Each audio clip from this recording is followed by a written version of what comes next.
Here's my version of Thor Ragnarok.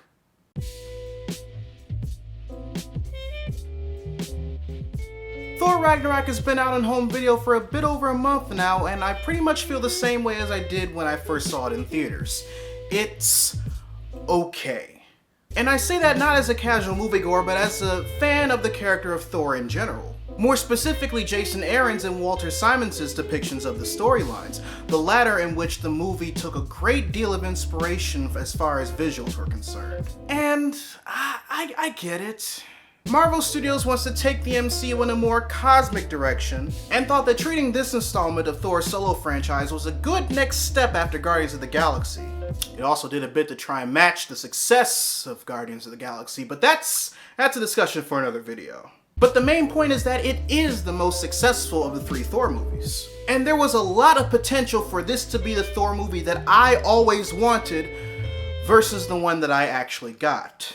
So I took it upon myself to go over the film and either adjust or change certain elements of the film to not only make it more entertaining, but to give Thor's mythos in the MCU the respect that it truly deserves. With that being said, here are 8 things specifically. 1. Thor's battle with Surtur. Given how the movie handled the actual explanation of Ragnarok in a way that was understandable for casual moviegoers but at the same time wasn't insulting for fans of the comic book, I wouldn't necessarily change the use of the character in the third act of the movie. My problem is how he was handled in the beginning. Because Jesus Christ. You see, Surtur needs to be in this movie in order for the climax to match and still be as impactful as it was in the MCU, but the way it opens belittles the character and his significance. And bury my sword deep in Asgard. Oh, hang on. Give it a second. I swear, I'm not even moving, it's just doing this on its own. I'm really sorry. I say that because the way the Surtur was used in the beginning of this movie, one of Thor's most powerful and intimidating villains over the course of history of his rogues gallery, for lack of better words, was given the Ronin treatment from Guardians of the Galaxy.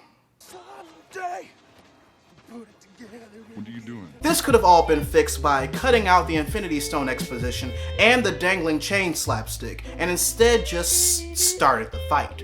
It shows us how powerful and how big of a threat Surtur is from the get-go, and allows the audience to respect him more as a villain because of it. And if you want to include the Ragnarok exposition in the middle of the fight via dialogue, you can do that too. But personally, I think there was a better option to get that information across to moviegoers, and that was in the form of Odin, which brings me to my second point. Give Odin's death more meaning. The overall use of Odin in this movie was disappointing. I'm not even going to sugarcoat it. While I'm sure the case was Anthony Hopkins requesting that his role be limited for whatever his reasons were, Odin's only purpose was to quickly explain the coming of Hela without spending the time properly building up the reason why she was a threat, or why he was insistent to keep her locked away for Ragnarok's sake. There were so many things that could have been done with Odin that made sense in the overall initial plot of the story without Anthony Hopkins having to exert that much energy. He could have used the opportunity to better explain his role and motivations for prolonging Ragnarok, and do a better job hinting at Thor's true power resting inside of him so it didn't seem like it came completely out of the blue later on down the line. That way, the vision Thor has during the third act of the movie would have more meaning, and Odin would be treated better overall, outside of acting like an Obi-Wan sage spirit. 3. Keep Hela Loki's daughter.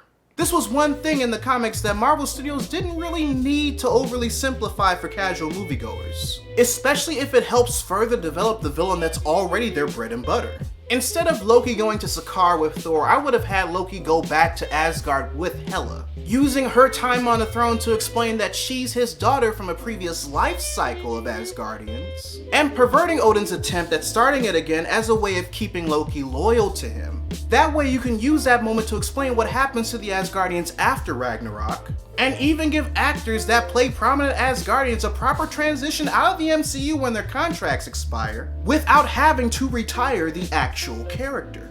Hell, you can even put in a joke about how Loki was a woman during the life cycle that Hela was in, and how she looks at Loki as more of a mother than a father. I mean, you joke about everything else, shit. Now, of course, this also means replacing Scourge with Loki, which I'm actually okay with. Not only does it give him the opportunity to be properly used with Enchantress in a future installment, but it also gives us a chance to see a return to form for Loki before Infinity War. Learning that Asgardians regenerate and that Odin kept this information from him like in Thor 1 would see a return to villainy for Loki up until everyone needs to band together to stop Hela. It would also give more meaning to this scene, outside of the audience just going, "Oh Loki, you scoundrel." 4. Don't destroy Mjolnir.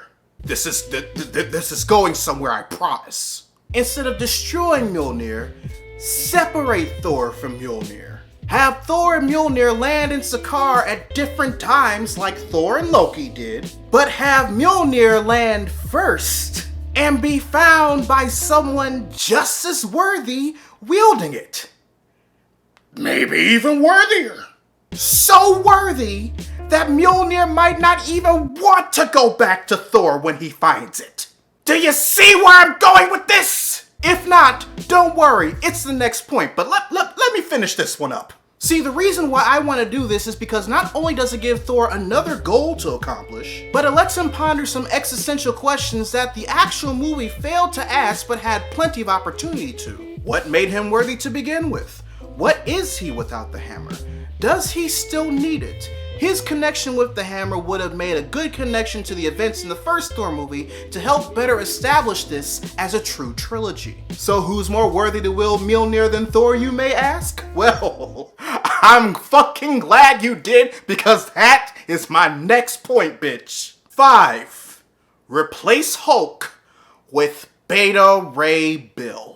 Like, I understand why they added Hulk and elements from Planet Hulk, but I still believe that he and Bruce Banner added nothing to the overall story outside of comedic banter. Replacing Hulk with Beta Ray Bill can add more sustenance to the I'm nothing without my hammer storyline that the movie tried to convey. I would have had Bill be part of a resistance force in Sakaar that wishes to overthrow the Grandmaster, who finds Mjolnir before Thor's arrival. I would have also adjusted his backstory to either fit the Sakaar narrative of Ragnarok, or the Infinity War saga in general, but still wanting him to fight to protect his people being the backbone of it all.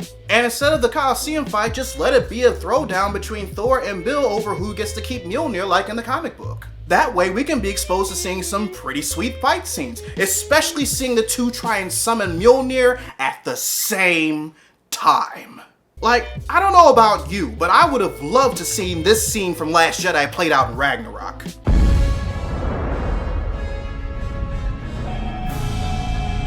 But in order for all of that to work, Thor has to lose. Have him contemplate why he lost and spend the time that was dedicated to Hulk and Banner to him understanding why Mjolnir found Bill worthy in the first place, and use that to either re-humble himself and or reflect on the type of person he needs to be in order to save Loki and the rest of Asgard. This not only helps establish a new Thor-related character in the MCU, but actually proves to help Thor's development over the course of this movie by making him a better person. Then when the ending happens and Thor realizes that he doesn't really need Mjolnir anymore, have one of his first decrees after being declared King Thor to pass Mjolnir off to Beta Ray Bill while he and the rest of the Asgardians are on the ship at the end of the movie. You can even add one last touching scene between the two that embarks Thor's journey of trying to reclaim its favor back in Thor 1. And if you still want to add Hulk somewhere, just replace Grandmaster's end scene with his Avengers ship docking with the one the Asgards are on and make it the mid-credits scene. Then make the one of them running into Thanos the actual end credit scene. Problem solved. 6. Keep the Warriors 3 alive until the end of the movie. I have been saying this ever since I first saw it happen in theaters. A better use of the Warriors 3 would have been them helping Heimdall shepherd Asgardian citizens out of the city and fighting Hela's undead army. Not only would that give them more opportunities to show off how awesome they are, but it would have made their deaths all the more impactful. Which should have happened during the third act of the movie during the evacuation of Asgard, a la Rogue One, a Star Wars story. And if you want to make it even more emotional, have Thor watch them die. Let that help further drive his urge to stop Hela and to get Loki back on his side. It would also allow a better opportunity to answer the question of where Sif was in-game. Because we already know where she was out of game. Number 7. set up the escape from Sakaar scene to make a proper Planet Hulk movie. Readers, if Disney has taught us anything, it's that they are persistent. If they can't just buy back the film rights to Fantastic Four and the X-Men from Fox, then they'll just buy Fox.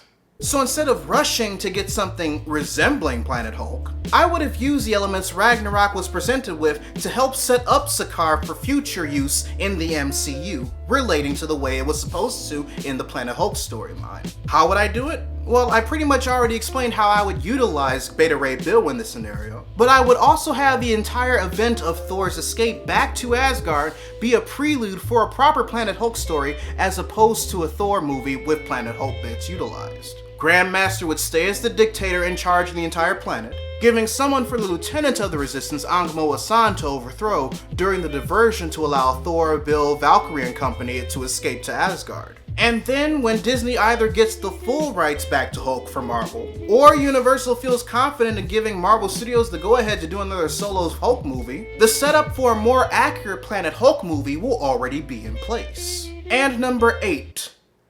Properly establish Thor's new abilities. Alright, so if we're going to establish that the power of Thor was within Thor the entire time ever since the beginning of the MCU, then we have to establish a connection to the first installment without retconning the events from the first installment. The best way of doing that? Better establishing Odin's original enchantment on Mjolnir. The power of Thor implies that this is and always was Thor's power, and that whoever is worthy enough to wield the hammer can use such power through it. Beta Ray Bill becoming the new possessor of the hammer is a great way of showing that Thor doesn't need Mjolnir anymore, which through proper storytelling would give Thor his aha moment to realize that the power of Thor truly is his power and he doesn't necessarily need the hammer to access it. This would help make Ragnarok work best as a final installment of an actual trilogy as opposed to just a third movie.